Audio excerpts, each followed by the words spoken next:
kalaang makakatikim tatay ng chicharon na gawa sa atay. Ano? Alam mo gayon? Hindi pa. Sabango. Dali.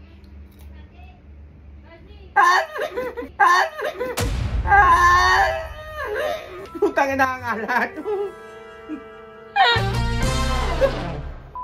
Ayun, hi sa inyo mga kabongbong. Nakita niyo naman ho ang vlog ng ate.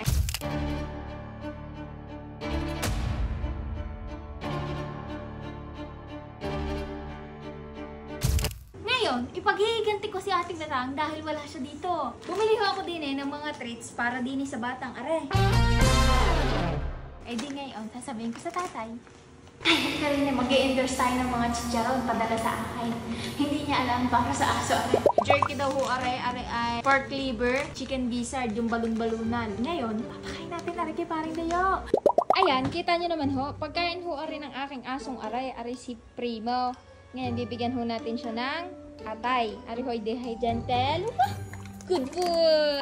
Sabi mo, hi mga friends! Ngayon po ay mag-e-endorse kami ng chicharon na pinadala sa amin ni Bongbong.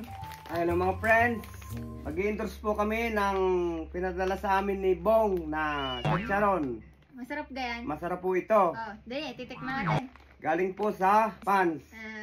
Ngayon Ngayon po ay aming ini-endorse. Sana po ay titikman. sana po yung masaya o titikman namin. Bawat kagat ay talagang masarap. Ano? Ngayon, ang una ho namin titikman ay aring chicken gizzard. Ang bango. Oh, amoy mo muna. Amoy. Oh, kagat. Dalawa tayo. Dali. Ikaw muna. Malutong ga. Ang lasa. Talaga pong masarap. Ang lasa. Kainin mo. Masarap po. Talaga lang pong hindi makagat. Kahit po ganun katalas ang ngipin ko. Hindi crunchy.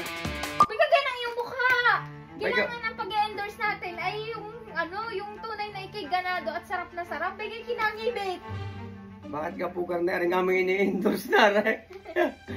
Sana po mawili kayo. Talaga pong kailangan po lang ay dali. lalakasan ninyo yung loob. Mga friends. Talaga pong hindi po tumalab. Pagkagarito po sa chicharon na aming ini-endorse. Talaga. Hindi mo gamanguya. Baliitan mo na lang.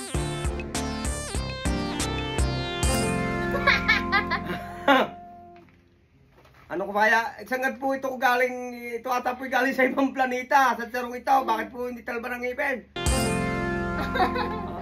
Iba na lang. Ayaw mo na, hindi daw makagat yon. Are, malambot-lambot ho, are. At gawa ng are ay gawa sa atay. Atay na chicharon.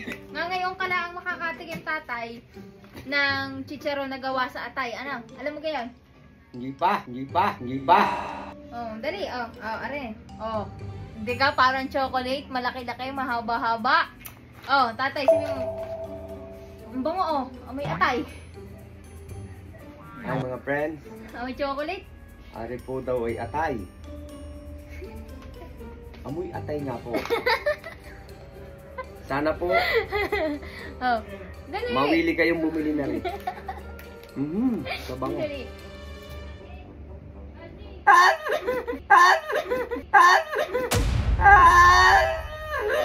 Putang ina ang alat. Putang ina nga tayo ito. Saan ito galing? Dali mo tatay, may isa pa tayo ngayon. Ano ba nga tayo ito?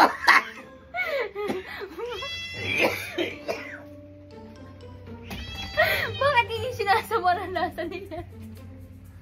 Mainam. Mga ini-endorse po namin. Ari pa, may isa pa. Dapat yung nilulunok at kinakain. Ala, putang ina yung baling tik na yung ini-endorse na yan. Ari pa. Ari, malambot-lambot, ari. Ari naman ay chicharon na gawa sa baka. Dali. Ari, karning baka ha. Kita niyo naman ho, karning baka yan. Ay mga friends, ari daw po ay amoy tapang baka. Dali. Tikman mo. Sana po magustuhan ninyo. Kain. Gusto ko na pong tikman. Naalaala ko lang kayo. Oh, dali. Mga friends, hindi talba ng ngipin. Oh, ay, di rin na lang ang kainin mo. Ari ang tinatabla ng ipin eh. Mga friends, ito, tinikman ko kanina. Ngayon titikman ko lang. Mga friends, malaking problema. Sobrang alat. Tatay, may papanood ako sa'yo. Ari, oy. Ari, sarap na sarap ho ang tatay. Para na rin ho siyang aso ni Ate Batang, kagaya ni Kokoy. Kasi ho, aring treats na are ay pang aso. Ah? Putang ina ka. Yan pala pang aso. Bakit ito mo pinadadali sa akin? Sama na ugali nito si Teyang ah. Kokoy, eat. Eat na, Kokoy. Koy. Lumayo ka nga dyan. Putang ina ka. Trip na trip mong gaya. Kaya pala eh. Arat-arat pang aso pala yan. Koy, come on. Papa, eat na. Lala! Bisda! Pinaialok sa akin yan. Yan pala sa aso. Ang tindi mo. Prank muna naman ako diyan sa mga lintik na yan. Yan pala yung mga pang-aso yan. Ay, tigay, sarap na sarap ka nga. Ay, sarap na sarap yung kunat. Makunat kaya pala.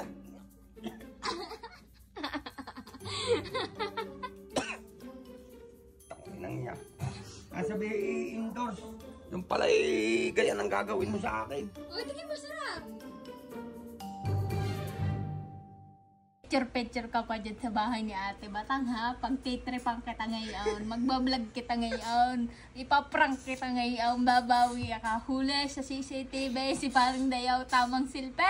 Ay di ngayon ating pag-titripan at tamang papogi doon sa bahay ni Ate Batang. Sige, ingibit mo. Sige, ngitian mo pa. Sino kayang pagsisinda ni Paring Dayaw na kanyang silping iyon at puging-pugi? Pagkakapugi nga.